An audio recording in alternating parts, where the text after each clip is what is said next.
Good morning. My name is Avi. I want to tell you guys about a day when I was in 7th grade. It was a Friday. It was the last Friday before our winter break. It was exciting. It was an exciting time. The holidays were coming fast. People were in good spirits, and we were all excited to spend winter break with our families.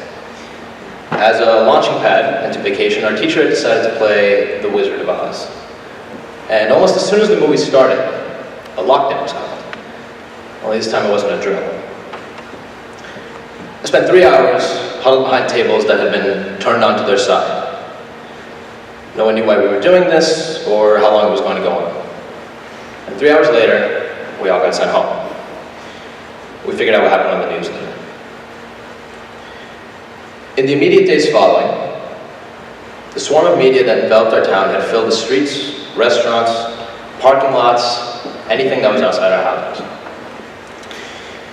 There were cameras just about everywhere you could see, followed by people that we see on the news every evening. I even recall seeing Anderson Cooper on the sidewalk outside a local church. It was only then that I realized the scale of what was taking place in my backyard. The inquisitive minds of the entire world were seemingly uncaring of what their curiosity was doing to our town. SWAT helicopters were above my house, which is located just behind the elementary school. And they were there for 5 minutes.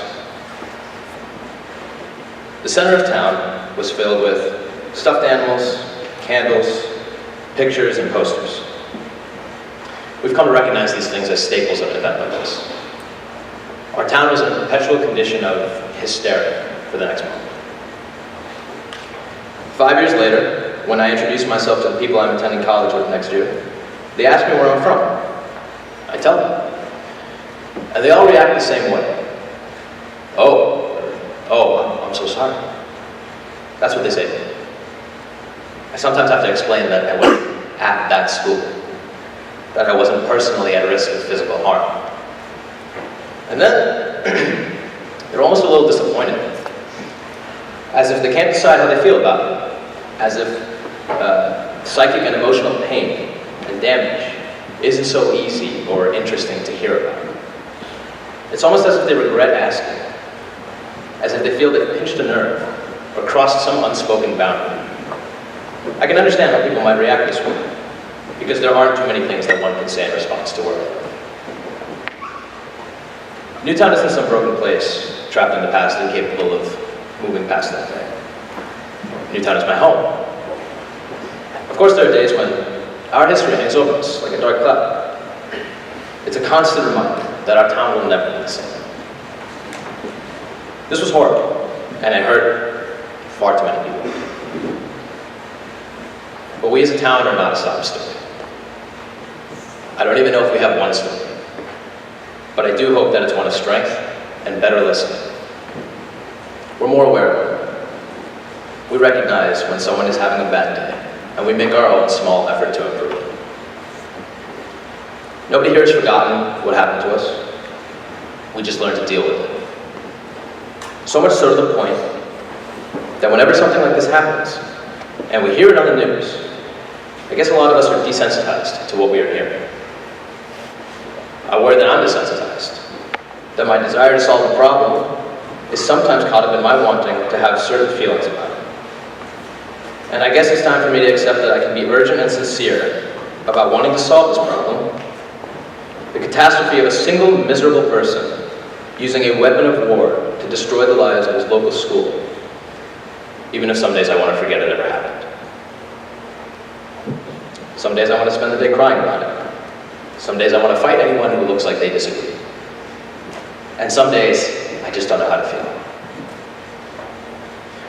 I recognize that a lot of people in this room have a lot of strong opinions about what they believe to be the best solution to this problem. You might see everyone here speaking, me included, and think that we're wasting your time because your mind is already made up. Later today, we will all have the opportunity to be heard, to speak our minds to one another about what we believe to be the right course of action. And I'm here to listen to you. I'm here to take in new voices. I was there, and I wasn't there. And you don't have to convince me that your pain is more real than mine, where your truth is more real than mine to earn my respect. But you do have to do something today to earn my respect.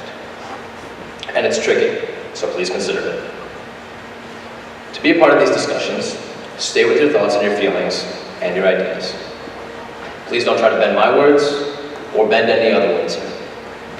Please don't try to wrestle for control of words like rights or freedoms or all or nothing or true or fact. Speak your piece and listen well. I'm up early and then I'll sit down. What you say might confuse me or it might make me want to cheer. It might make me mad, it might make me sad, it might make me amazed. But I'll sit there, I'll listen carefully, I'll applaud you when you're done, and at the end of the day, I'll talk about what you said, and not try to assume anything about your character. Because this is a school, and if I believe there's anything sacred about a school, anything worth protecting, it's that kind of respect. I want it for myself, and I want it for you. I feel pretty goddamn strong about that. There's a quote that I really like. Compromise where you can. But where you can't, don't. Even if everyone is telling you that something wrong is something right. Even if the whole world is telling you to move, it is your duty to plant yourself like a tree, look them in the eye, and say, no, you move.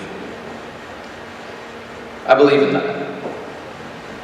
It's time for action, soon and for the rest of our lives.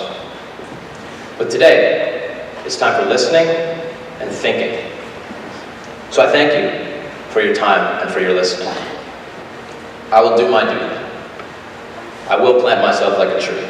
I will look you in the eye and say, it's your turn to talk now. I am listening like our lives depend.